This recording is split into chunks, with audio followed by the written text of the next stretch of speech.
Jangan bercakap-cakap. Jangan bercakap-cakap. Baca buku. Buka majalah ataupun komik gila-gila ke apa. Gila-gila. Ini dah semua gila apa ni? Gila-gila pun tak boleh pakai lah. Sambung. Sama-sama. Allah Subhanahu Bila tak boleh bercakap lah. Tak boleh bercakap, tak boleh menyanyi. Telefon. Kita tutup aurat lah.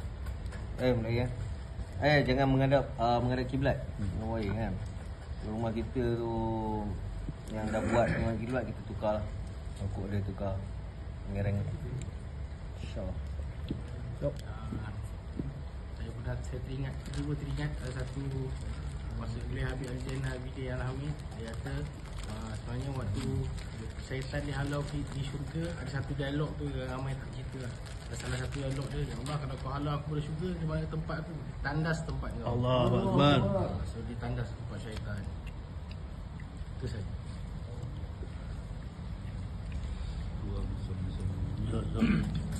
Doa masuk tandas kita dah baca tadi. Macam mana? Macam mana masuk tandas? Allahumma ini A'udzubika minal khubuthi wal khaba'is. Jadi doa keluar tandas yang paling simple dan paling mudah, Ghufranaka.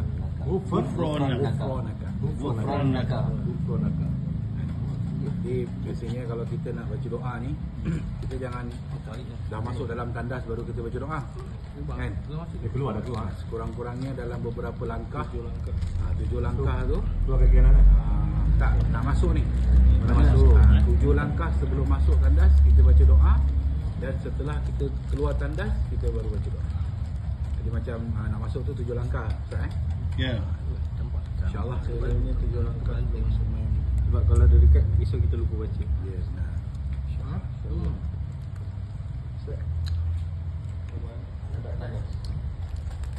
Yang pertamanya untuk tandas ni kita kena tutup kepala lah. Sebab syaitan yang terumur najis kepala kita. Ini buat luka, buat apa, tempat ni kan. Kemudian Allah SWT masuk kaki kiri. Kita tahulah dah sebut belum kan, saya letak nampak kan. Masuk kaki kiri, kemudian keluar kaki kanan, dan jimat air. Jimat. Dan jangan ambil wuduk dalam toilet. Kalau nak wuduk, kalau boleh keluar daripada jamban lah. Kita ada bilik air dengan jamban kan. Hammam dengan Dauratul Miyah ni beza. Orang Arab kalau panggil hammam ni tempat buang air besar. Dauratul Miyah ni tempat mandi, tempat wuduk.